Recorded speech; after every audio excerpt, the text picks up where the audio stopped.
Welcome, Mindy, to our podcast today. I'm so excited to be speaking with you. Thank you, Alicia. I'm delighted to be here. Well, first of all, let's maybe talk a little bit about your experience. What kind of modalities do you practice, and what kind of business have you run in the past? And then we might talk about your beautiful background and why it's like it is at the moment. But first, Sure. tell us a bit about you and your career in the massage industry. Sure. Well, I actually have a background as an English teacher of all things, English and humanities. And 100 years ago, I was teaching in a school not far from you, actually, in Singapore, United World College of Southeast Asia. And it was a very stressful job, and I got very, very sick. And as often happens, and we may be talking about this a little bit later, my body was not responding to the typical Western medicines, the protocols. It was just, and I, at the time, I just wanted to go to the doctor, say, give me a pill, and I'm going to feel better. That didn't happen. I went through a lot of stuff. Fast forward, I finally got to the point where I said, I don't know what to do. I'm not feeling better. And a friend said, why don't you try a chiropractor? And I was like, that's the craziest thing I've ever heard. At this point, I was like, what is that? I don't know about. And I went to this chiropractor, and she said, I think that you should go for cranio sacral therapy. And again, I'm cracking up because I just knew nothing about any of this at the time. And at the time, all of my pain was in the pelvic area. And I said, I don't need a head rub. I don't need somebody to rub my head to help me with, pelvic diaphragm issues. She said, no, no, no, it's not a massage. Just go and give it a try. So I went for this craniosacral therapy, and I'm sure you've had a similar experience. Like the shift was immediate, and it wasn't like, oh, I'm cured. It was, I knew something had changed in my body. I couldn't explain it. I couldn't really understand it, but I knew that I wanted to know more. So about 2 years later, I got out of teaching, came back to the US, and I knew I wanted to do this craniosacral therapy. So I went back to massage school, was the oldest person in my class. I loved it. My background is English, humanities, literature, and I'm learning all of this new stuff. So it was challenging. I was growing, and I went to massage school with the sole purpose of being able to practice craniosacral therapy. So I got my license, and then I started taking cranial classes, and we moved to a new town. I opened up my business, which is, I built a studio or an office right onto our house with a separate entrance. I was ready to go. And then I was like, I don't know what I'm doing. Like, I don't know how to get clients in here. I don't know what to do. That whole, if you build it, they will come. Right. And I was like, oh yeah, this will be easy. And then I was like, I don't know what I'm doing. So I made probably every business mistake you could possibly make. And that was like 2004. In 2007, I shifted entirely to craniosacral therapy. And then I was fortunate. I reached out to some people to help me with the business side of my practice. And then my practice, like you, I know you have a similar story, started to soar. And I was able to double my income and then double it again, and finally have that sense of, okay, it's going to be okay. Like, I can make a go of this. I don't have to constantly be scared or grasping or thinking of scarcity. And I was fortunate. I was asked to do some presenting for the Upledger Institute Craniosacral Therapy workshop. So I do these 1 and 2 day classes, and I had these fabulous therapists in the classes, with great hands, huge hearts. And they would come up to me and say, I think I'm going to have to close my business. Like, I don't know how to do this. And I thought, I've been there, sister. Like, I know exactly what you're talking about.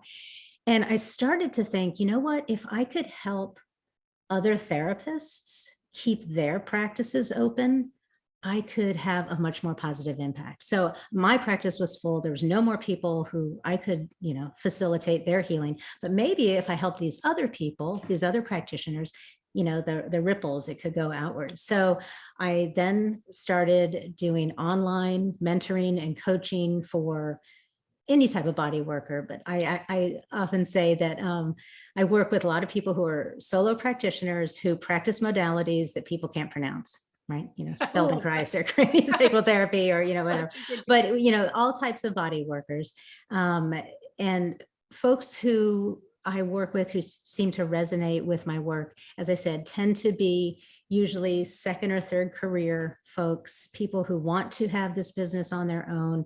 They're not quite sure how to do it, but they know that they're called to do this work.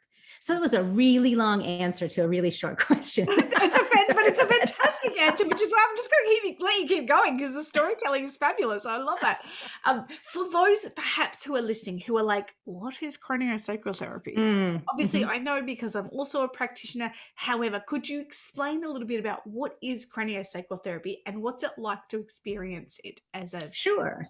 Well, as I said, when I first experienced it, I had no idea what it was. It's a very, very gentle touch therapy. So subtle touch therapy, you actually are engaging with tissues. So it's not, I'm using air quotes here, right? It's not energy work.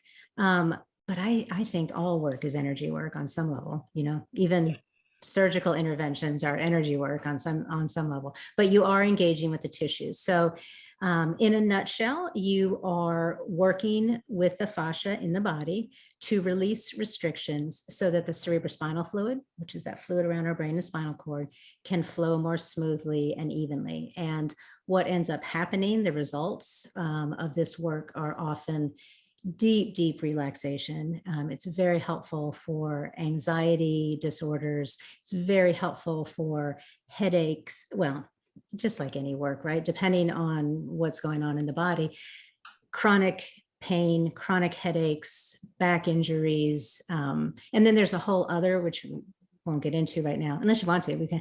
There's a whole other layer of it, which is often when you release these deep restrictions, sometimes emotions will be released as well. And they call that somato-emotional release. So that's another layer of craniosacral therapy. So I was intrigued by it, as I said, because I didn't know what the heck it was. And it had such a profound impact on me just on one session. So I've heard people say, they say no more than the weight of a nickel. So very light touch. But I've heard this saying, I thought it was really interesting, Alicia, that craniosacral therapy can be some of the deepest work that you'll ever do. So rather than pressure, it's really about holding space for the body to release and do its thing. Yeah, I remember. So my journey in this is being a massage therapist and being very deep tissue, elbows in, that kind of, I remember at one point having my foot on the wall and shaking through someone's glutes because she was asking me to go harder. And I'm like, I actually can't. Yeah. Bowen was obviously also a very gentle technique that I probably applied a bit firmer than it was designed to, and again, in air quotes. And I remember doing craniosacral therapy and just going, I have to shake my hands out, because the way she described it was what you would put on your eyelid, like that, or 5 cents here in Australia. Like it's such light pressure. And my hands could feel what I was doing, but my brain was going, yeah, but really? Yes. Like, that's it? You want me to do that? And that's going to help. And the beautiful person I remember being paired with was actually a vet. And I remember her looking at me when we were going to do one of the techniques, and she's like, you don't have a tail. Like, how am I going to work with you? And it was such a beautiful, I really enjoyed it. Like, I only did level 1, and I just loved the philosophy behind the way we were taught. It was such a beautiful and elegant education and experience through that whole week of what we learned. And it is such a beautiful and very deep technique that is very profound. Yeah. You said that very well. Thank you.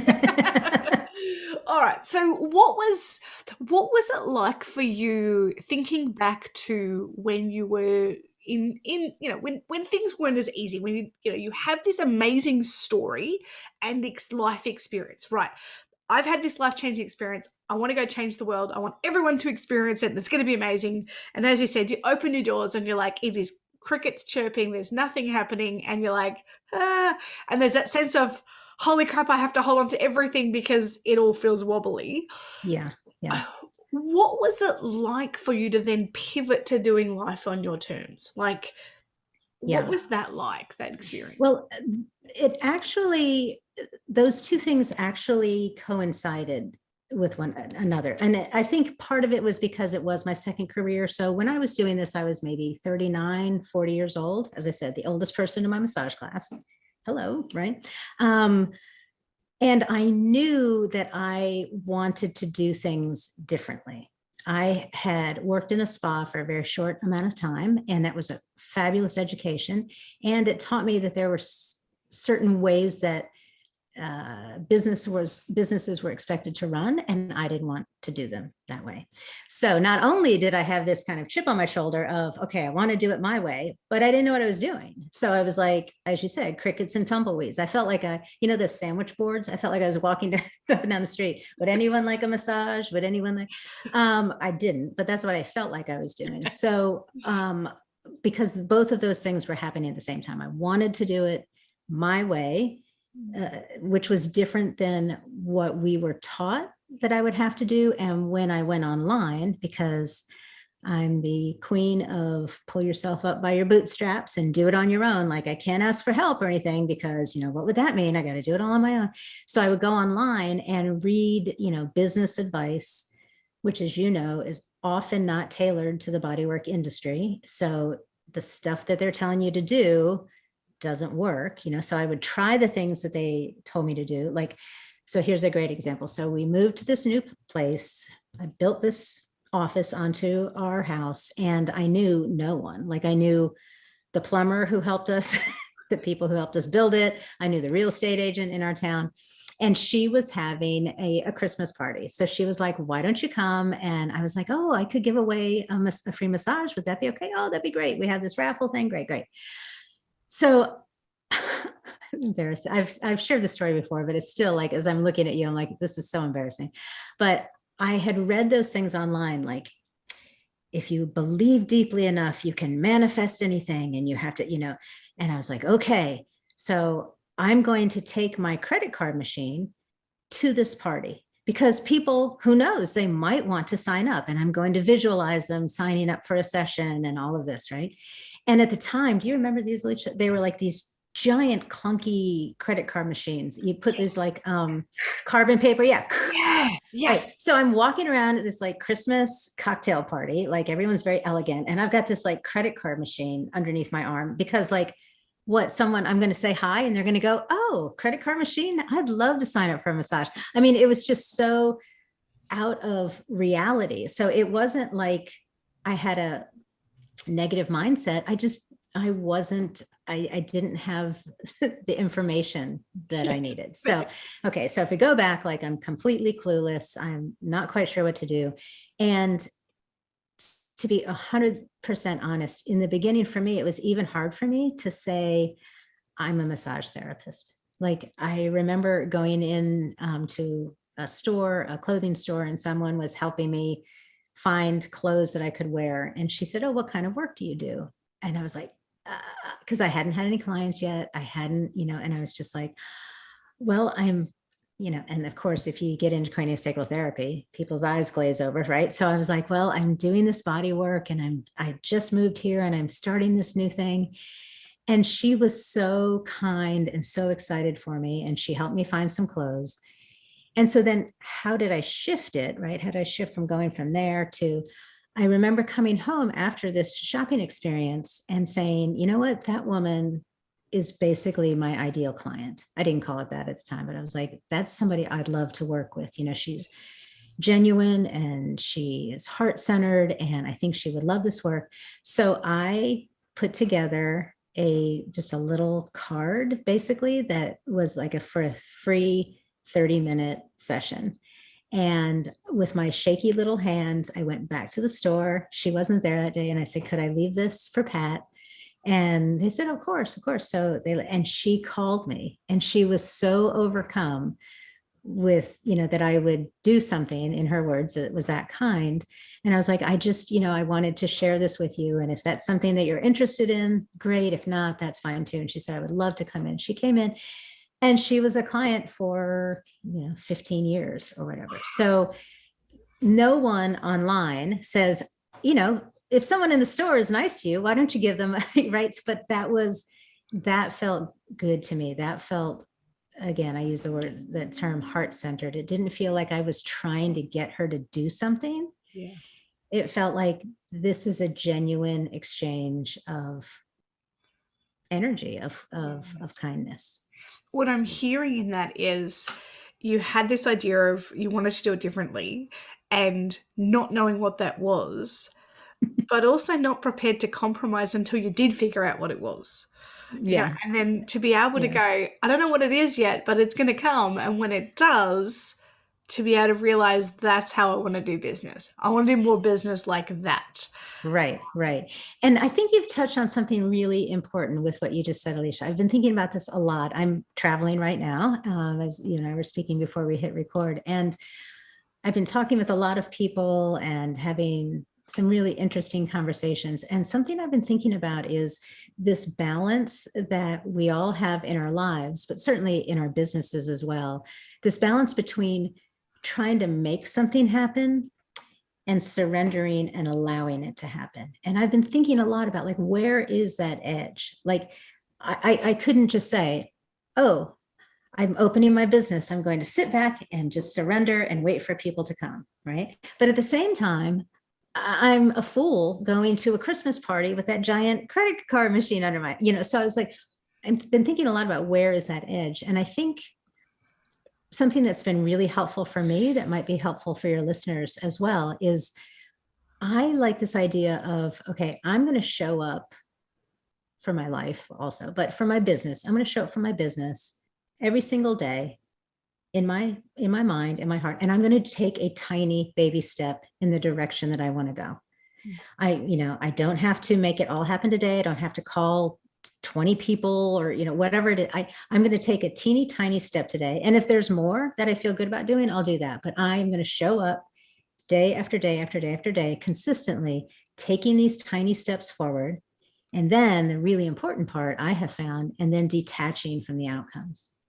Not being like, oh, I reached out to another practitioner in town to connect and she didn't get back to me, so I must suck and this is terrible and I'm never doing this, that whole thing that I've certainly done, that I think we all do.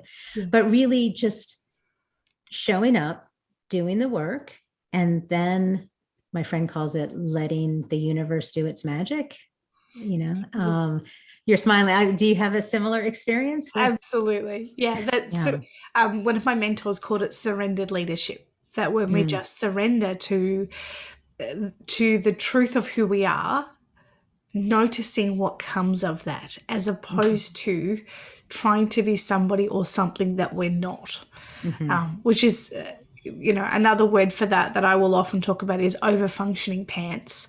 So, and I think of them as actual pants, not underwear. Whenever I mention this, people are often like, what are we talking about? No, not talking about undies here. I'm talking about actual pants. And I think that for me, when I know that I'm outside of alignment of that surrendered leadership is because my over-functioning pants are on. And I see that with clients as well, that when they're trying to jam something in a certain way because they have a very set intention of what their outcome is. And you're right, it's an interesting dance because without, like, when we set goals, we have to be abundantly clear on our outcome. And then we're talking about, detached from the outcome. It's like, well, the goals are important. It's actually the way we get there that doesn't actually matter as much, I think. And I think that it's that kind of, and we've spoken about this before on the podcast about masculine to feminine energy. Like, masculine energy is like, right, this is what I'm doing. I want this many clients. I want this much free booking rate. I'm going to charge this much and I'm making this much money. And feminine energy in our business is, I'm going to do self-care and I'm going to meditate and I'm going to just go with the flow. And it doesn't matter how I get there. What matters is I know I'm going to get there, but I'm just going to do it in my own way. And I think that learning how to dance that. Yeah, you need both. You have to have both. Yeah. And when you're bringing up goals too, I think that's, for me, it's that same idea of those baby steps. So using your example, that masculine energy is, I am going to see 25 clients this month, right?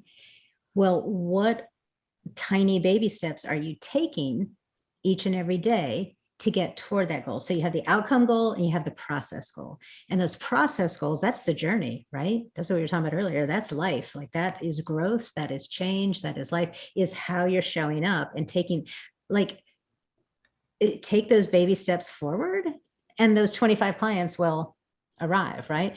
But just having that sort of I am going to Zen myself into 25 clients and not do anything and just they'll show up.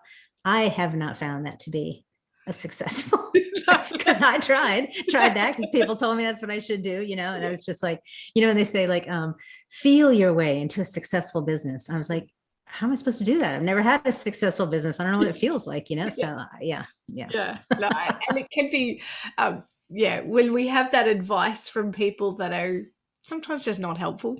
Mhm. As you Yeah. said, finding those online platforms that are not specific, that are very broad, very general, and very matter of fact, because it has to be broad and general because it's not specific. Right. You get that you should do this because that's what everyone else is doing. It's like, I don't really want to do that. Yeah. Yeah. Yeah, I don't want to do that. So, as you grew in your career, as you did start to, get fully booked and see the kind of those heart-centered clients that you wanted to see, and then, start to practice more or all craniosacral therapy. Mhm. What happened for you in terms of like raising prices and becoming that person, that go-to person for that in your area? What did you face in terms of that? Yeah, I'm glad you asked that because I certainly don't want it to sound like, I took baby steps every day and voila, everything was, and I didn't always work with my ideal clients. I worked with a lot of people that helped me shape who my ideal client was because I was like, you are not it. This is not, this is not working. Right. So, that's all part of that journey, I think, and the education. And when I finally decided, maybe looking back, Leisha, maybe if I'd been really, really brave, again, more air quotes, maybe I could have come right out of massage school and said, I'm just doing craniosacral therapy. But I didn't feel like I, first of all, had the skill level that I needed. And I certainly didn't have the confidence or the experience and wisdom that I would eventually have. So I did massage, I did all those things in the beginning. And then in 2007, I made the decision, okay, no more new massage clients. I'm only going to take new clients for craniosacral therapy. I'll keep my old massage clients if they want to keep coming in, but I'm just going to do cranial work. And I think there is a power, gosh, this is going to sound cheesy, but I do think there is a power in the universe where when you make that decision, and it is in alignment and that it is right and it's the direction you want to go, things rush in to help you. And so it wasn't nearly as difficult as I thought it would be. And I offered for a practically speaking for folks who are listening, I did a couple of things. If you're thinking of pivoting to something, a couple of things might be really helpful. So one is making this decision and having a date. Not like, okay, well, I'd really someday like to do this. I was like January 1st, 2007. And I sent a letter to all my current clients. I said, I'm following my heart. Here's what it's going to be. I will be your massage therapist for as long as you want me to be. This is this new thing I'm doing. If you'd like to come in and try a free sample of it, I'd love to have it. So almost all my clients came in to try craniosacral therapy. And I would say about half of them were like, I never want another massage. And the other half were like, rub my head more, so again, detaching from outcomes. I wasn't like, oh god, I must be terrible at this, because not everybody wants to change, so that was very helpful as well. And then with the advice of a business mentor, I began regularly raising my rates. So for me, in the beginning, it was every year, and then it got to every other year because I was way undercharging. Like I know a lot of your listeners are. It's endemic in the bodywork world. It's just, we are people who want to facilitate healing and make the world a better place. And it's hard for us often to charge for that. So as I was regularly raising my rates, more and more of my massage clients were falling off and I told them this, I was honest. I was like, you can get just as good, if not a better massage down the street from, and I had a lot of people that I could refer them to because that's their passion. They love massage. And this is not my passion any longer. I'm happy to be here for you. So when everyone else in town is charging whatever at the time, $85 for massage, and I'm charging $150 for craniosacral therapy or massage, people are like, yeah, I'm good. I'm going to go down there.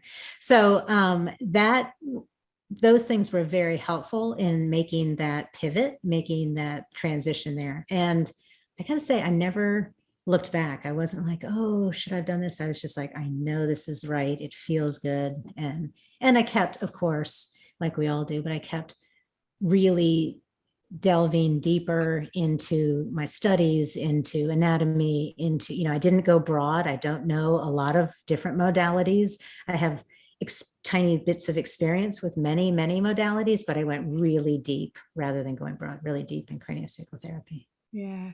And it is like sometimes when we do go from, a I want to say a general practitioner, as in like thinking about just working with being very broad to then being very specific, it does mean that you can raise your rates and Mm-hmm. charge what you're worth.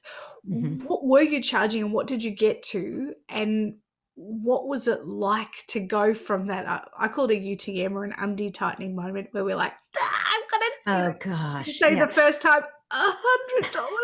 And Yeah. someone goes, yeah, sure, no worries. And you're like, really? Yeah. Like you're Yeah. looking at Or the they say, what took you so long? You should have done yeah. this ages ago. Oh man. So I started off really at $50 an hour. I started at $60 an hour because that's what everybody else was charging. But I had this package. I didn't know anything, Alicia. I was just like, oh, and then if you buy 5, you get 1 free. Of course. So it was really $50 an hour. And then it went up to 150. And so I went from 50 to 60 to 70 to 80 to 100. That was a big jump. And then to 125, from 100 to 125, and then 135, 150. So those big jumps, yeah, you got to put on those big girl pants and pull them up, right? It was just like, I know in my heart, and there's all sorts of things that we could talk about, resonant pricing exercises and, different ways to price, but I knew in my heart that I was ready for this jump, but it's still not easy. No one ever says, oh, cool, time to raise rates again. It's never easy. And that's one reason that I recommend like doing it so you feel the difference, not you don't want to have to do this again in 6 months. If you raise your rates $5, that's great, but you're probably not going to feel that too much. And then you're going to have to do it again and experience all the same thing. So my experience has been that every time that I raise rates, I lose some clients. And I am never sad to see them go. I have found that raising my rates kind of weeds out and leaves the people who I really, really want to work with. Yeah. And I'll tell you this thing that I do. I don't know if this is, I'll be interested to hear what you say about it. But when I'm coaching and mentoring students and they say, oh, I just couldn't do this. I have this person who I've worked with for so long, so I don't want to raise the rates. I say, choose up to 3 people, have 3 slots available. And those are your special people. And you don't, like I had Barbara Van Dyne, and rest her soul, she passed just a couple years ago, but she came in every other Tuesday at 9:30 for 17 years or whatever it was, and I was like, when she started, she was 76 years old. I was like, I love her. I'm not raising her rates. And I told her the first time I was like, I'm not going to raise yours. She had sent some of her friends in. So I was like, so don't be saying stuff, how, oh, Mindy didn't raise my rates. Let's just keep it between us. But you will always be paying $50 an hour. And the way that I knew that was the right thing is that felt great. It didn't feel like, oh God, I'm afraid to do this. And every time she came in, I was excited to see her. I was excited to work with her. So if you're struggling with raising your rates, think about that as an idea. Like, okay, give yourself 1 or 2 slots, and those are your special cases. But if you don't raise your rates because of 1 or 2 special people, then the resentment starts to build unconsciously, and you're not coming from a full cup because you can't pay your bill, whatever. And that's exactly what I teach as well. It's exactly what I did when I raised my rates. I called them my VIPs. I had 2 or 3, maybe 4 of them that, like you said, had been seeing me consistently for 15 and 16 years, and referred their family and friends, etc. And it's like, we might have put everyone else's prices up, and we were at 85, and I went up to 95 and 100, and I kept them at 85, and it was like it was basically because yeah, we had such rapport, and you're right, they gave so much energy and it was so beautiful. And often Mhm. we look at a couple of clients and we base our entire database on them, when actually it's Yeah. just 2 clients, or it's 2% of our client base. And Right. there's always ways to be able to help people if you genuinely think that that one person can't afford it, by extending out between sessions or dropping it back to 45. Like, Right. there's always Right. ways around it. Right. And often they're just the barriers that hold us back. But you're right, we can't pour from a full cup when we're not charging what we're worth. Right. Or if you can't, if there's some part of your, not even if it might not even be conscious, but in my experience for myself, if there's some part of my brain that is somewhere worrying about paying my credit card bill, then I'm not 100% present Yeah. for my clients. And so my work cannot be as good as it might be if my part of my brain that's worrying about that Is over is there. worrying about it. Yeah. Yeah. Yeah. Yeah. So for you, if you're in a situation that's struggling, if you're finding yourself butting up against something, whether it's, like an actual challenge, like raising prices or something like that, or if it's something more internal, Mhm. what are some kind of creative ways that you find out of the chaos? Well, first of all, I tend to go like into the chaos first, like whatever, 2 hour pity party, whatever it is, and just be like, this sucks. Everything's terrible, everything, blah. And they say, okay, pity party's over. How are we going to move forward? And something that's really helpful for me, I don't think this is particularly original, but it's really been very, very productive for me and centering and grounding, is to just sort of allow, I meditate every day and I do yoga every day and journal every day. So in one of those areas, I allow myself to be quiet, to have some stillness, and then to sort of let myself float up as the observer of the situation. And at least almost every time it's because I'm being crazy in some way. I'm either something that I tend to do is it needs to be this way. This is how I see it unfolding, and it's not unfolding this way. Right. If I can do that, be the observer and look at it, I can say, oh, Mindy, why don't we just allow some space for it to unfold for the highest good, however it is supposed to unfold? So, an example in my personal life, as you know, I've been traveling, we've been staying at many, many different Airbnbs. And this one Airbnb that I went to, which of course will be nameless, it was terrible. It was a terrible fit. The energy was weird. The host and I were like zigging and zagging. We must have had, I don't know, former life together or something. It was just not what it was supposed to be. And I was freaking out. We were supposed to be there 3.5 weeks. And I was like, what are we going to do? I'm going to lose so much money. Always the money, right? Oh, this and that. And then finally I was like, Mindy, leave again, float up outside of yourself, look at it and say, this is ridiculous. Like, you could easily die tomorrow. And I was like, I am not going to be dying in this Airbnb that is just so, I'm not going to do it. So I was like, leave the money on the table. And this is a lesson of some sort. I can't see what it is, but I'm getting madder and madder at this person. And this is not a way I want to live my life. So we left the Airbnb, on good terms, to say we found another place. We're going. And the things that have unfolded because of these other places that we've stayed, that we wouldn't have met these people. Because I had in my mind, we have to stay here 3.5 weeks because that's what we said we were going to do. Blah, blah, blah. So being able to be that observer and look down and saying, okay, give it some, I call it space, give it some room, give it a place to just unfold without me pushing the river. This is how I want it to be,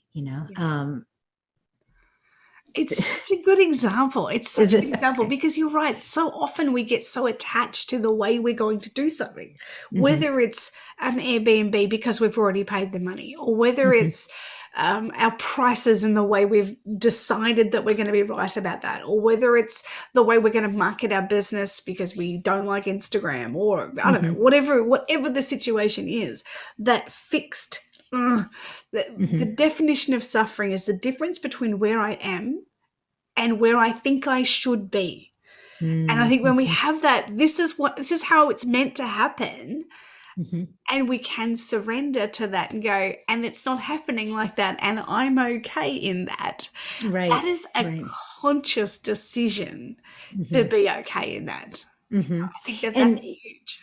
yeah, and using your example about Instagram, I think it's really important to, and I remind myself of this all the time, I say detach from outcomes, but also, Mindy, let the emotional piece of it go for a little bit. Let's just take the emotion out of it for a little bit. So one of the ways that I want to market my business and run my business is without social media. So that's a choice that I've made, a conscious choice I've made. I tried it the other way. It didn't feel good for me. So I was like, okay, I'm going to do it differently. But in the beginning, Alicia, I was like everyone says I have to do that. It's not fair. And social media is terrible and it's so awful. And da, da, da, da. And then I was finally like, Mindy, you don't have to do it that way. And oh, right. So, like you said, if you don't want to use Instagram, Yeah. then don't use Instagram. But don't be like I was like, and it'll never work now. What am I going to do? And they say I have to do Instagram. It's just that releasing of those emotions behind Yeah. the feelings. Gosh, we're sounding really woo right now. I know, No, but this is fabulous. This is exactly what this podcast is all about. Not about woo-woo, but it's about tapping into that innate wisdom that we have mhm, and learning to be okay in that. mhm, Because the question I always ask is, how's this working for you? Yeah. And right, if you're sitting there going, I have no clients, I'm trying to coach or I'm trying to treat, and there's no one there, I don't want to use social media and Instagram. Great. How's it working for you? If mhm, you decide not to use Instagram or social media and things are flowing beautifully, then we'd say rock on. right, There is no, like, it's not good. It's not bad. It's just exactly, so. However, exactly. I don't think that we are taught that. I Mhm, think we're taught that it has to be one way or another, whether it's from primary school, whether it's in our, yeah. as we learn massage or body work, there can be a sense of it's this way or that way. Right, right. The no room for the gray. And going back to your example, when you're working with people and they're saying, well, I don't, there's no clients, but I don't want to use social media. And then the question would be, you said, how is it working for you? And then the follow-up question, of course, is, well, what are you going to do? Yeah. And that's when, if you don't want to do this way or whatever it is in your life or in your business, then how are you going to be creative? How are you going to do it? Are you going to give 30-minute freebies to the nice women at the department store or whatever it is going to be, What baby right? step But are you going to take? yeah, what baby steps are you going to take to get where you're going? This I don't know if you have used the tarot cards at all, but there's this tarot card that's the Four of Cups, and it's this three cups in front, and this little flying cup is being presented to the guy, and he's just going like this. He's like, so if you don't want to do one way, and maybe you never want to give freebies away to people in department stores, that's totally fine too. What are you going to do? What does resonate with you? Because this idea, and I think that there's a disservice in the not just the bodywork industry, but let's call it the healing arts industry, kind of the new age industry. I think there's a disservice that's done when we think that we can just think our way to whatever it is that we're, those masculine goals we were talking about earlier, right? Just, okay, I'm just going to be here, I'm going to meditate, and it's all going to work out. I love being present. I love meditating. And what steps are you going to take, right? It doesn't have to be everything all at once. It doesn't have to be stuff that makes you feel like a sleazy used car salesman, but it has to be something so that, you're taking those steps in the direction of where you want to go. I think about it in my life as well, Alicia. I mean, before we hit record, you and I were talking about some things that have been going on in our lives, and it's like, if I wanted to do something, well, what am I doing to go in that direction? I've always think, well, what makes me happy? What makes me feel really great? Let me go in that direction. Yeah. And I might, then tomorrow something else or whatever, but let me just keep following that. Yeah. So, well, let's talk about your year of travel and adventure. Mhm. Do you want to explain it, or do you want to share a bit about what happened How did this come about? Why are you traveling in Mexico? Yeah, Why are you sure. staying at Airbnbs? Like, Yes. So, I, so my husband and we don't have any children. We have our dog, George. And I guess it was maybe like last November, we were both like, something is changing, something's shifting. We want to do something different. And I was talking with a friend of mine and I was saying, I'm just going to say yes to everything for an entire year, just like Shonda Rhimes did. And she was like, no, you're not. That's not you. I was like, oh. So I decided that my word for the year was going to be adventure. And my husband and I were talking. I was like, I want to have an adventure. Do you want to? And he was like, I would love to do that. What should we do? And so we decided that we were going to travel across the US. And we started in January, traveled across the US, and then go down into Mexico, where, I mean, I had visited Mexico, Cancun, like a resort, but never really immersed in the culture. So we've been here now, I guess, a little over 3 months, and are really, really enjoying it. So I don't know what the next adventure is going to be, the next piece of it, but it's very much a case of what we were just discussing. Like what gets me jazzed up? Like I know when we started planning this trip, I was like, I feel so good. And that's how you know you're on the right path, right? Like yeah. things fall into place, things start to click. And that's not to say that there haven't been some major mess ups on this trip and major, like, what the hell are we doing? But it's growth, right? It's living your life in a way, in an intentional way, right? I always talk about intention, like Yeah. living your life, not just from a place of not looking at things or not caring about things, but really like making decisions and choices to follow that feeling of this makes me feel good. This makes me feel happy. And so who knows where we'll end up? like, as you say that, you can actually see your whole face comes alive. Like, I don't even know what I'm doing next and how fun. It's like a kid on Christmas. Like, it's so exciting to be able to Very, go, very I don't even seasoned. know what we're doing and that's okay. Like, how awesome. How awesome. What do you think the greatest impact you've had on the world because of what you've experienced in your bodywork career has been? Say the question again.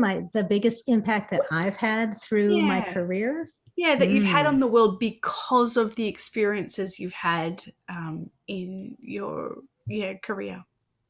Well, of course, the most obvious that comes to mind for any body worker is if we are in a place that we are able to facilitate healing for another human being or an animal, we have no idea where that ends, right? So a mother starts having fewer headaches, so she's not as impatient with her children, and so her children aren't getting yelled at, and so they do better in school. Like there's no way that you can see the end to that.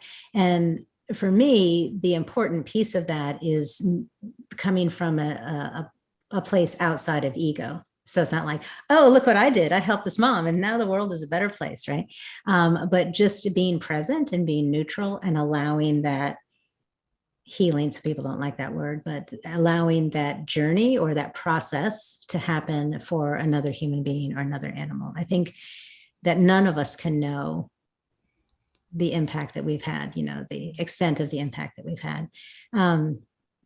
I'm really proud. I guess the thing that I'm most proud of is being able to help other therapists, as we were saying earlier, not only to create a practice that will sustain them, a solid business foundation, all those things, but also allows them to have the confidence, like I did this thing, like I've created this practice, it's successful, it's sustainable. And I feel very fortunate to be able to share that with other practitioners. Perhaps that's the biggest impact. I'll have to think about that one more too. That's a really great question, Alicia. What do you think yours is? Have a similar experience in terms of understanding how bodywork helps our bodies, like having scoliosis as a teenager, and between diagnosis and surgery was 2.5 years. And the only thing I never had any painkillers. I only experienced massage, which was huge and not that common back then, which was actually a myotherapist. And for me, getting into massage was I want to help more people experience what I did. And then I hired people because I wanted to be able to help more people experience Right. what we were doing. Right. And then I felt like now I'm at a glass ceiling. We're only, say that in inverted commas, we're only helping 120 people a week. Imagine if I could help practitioners learn how to market themselves and run a great business so that they could help more people. And that ripple effect of what I had experienced as a 15-year-old is now going out to more and more people. Because if a practitioner has an incredible story, like you had with what you experienced with craniosacral work, and they have this amazing gift to bring to the world, but they have no idea how to tell the world, hey, I'm really good at what I do. I really want to help you, without sounding super icky and weird. Right. I love to be able to transform that into, it's actually just part of your treatment, is being able to go out there, outside of the treatment room and say, this is why it's amazing. This is what we do. This is how we can help, save time, book online, or, whatever the call to action is. Right.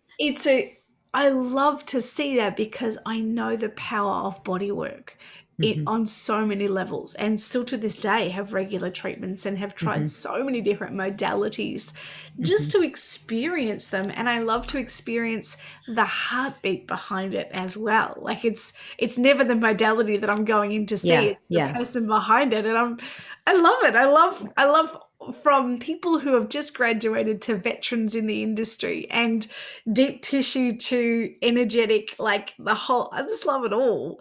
I do too. It's so profound, and it's just so beautiful.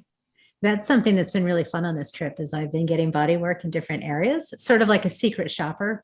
Like I don't say, oh, I'm a therapist as well, or I do, and just going in. And it's so, I think it's a gift to me to be able to do that, and I, of course, we all continue to learn from each other. But it's been really, really fun to do that on this trip. It's so beautiful. And I think I love when I travel to go and see. Sometimes I see our clients and sometimes I don't, and it's just, it's a delight and a gift to be able to go and experience what we do. Yeah. Mindy, thank you so much for your time, for speaking with me today. It's just so beautiful to hear your heart for what you do, both in what you have done, where you've come from, and what you do now. Thank you so much for sharing your experiences with our listeners. Oh, Alicia, it has been my privilege and my pleasure to be here today. I really, really enjoy talking with you. I feel like this podcast could go on for several hours. Yeah, everybody get a glass of wine, sit back, continue to talk. Great. That is often what it feels like it happens here too. It's good. Beautiful. Thank you.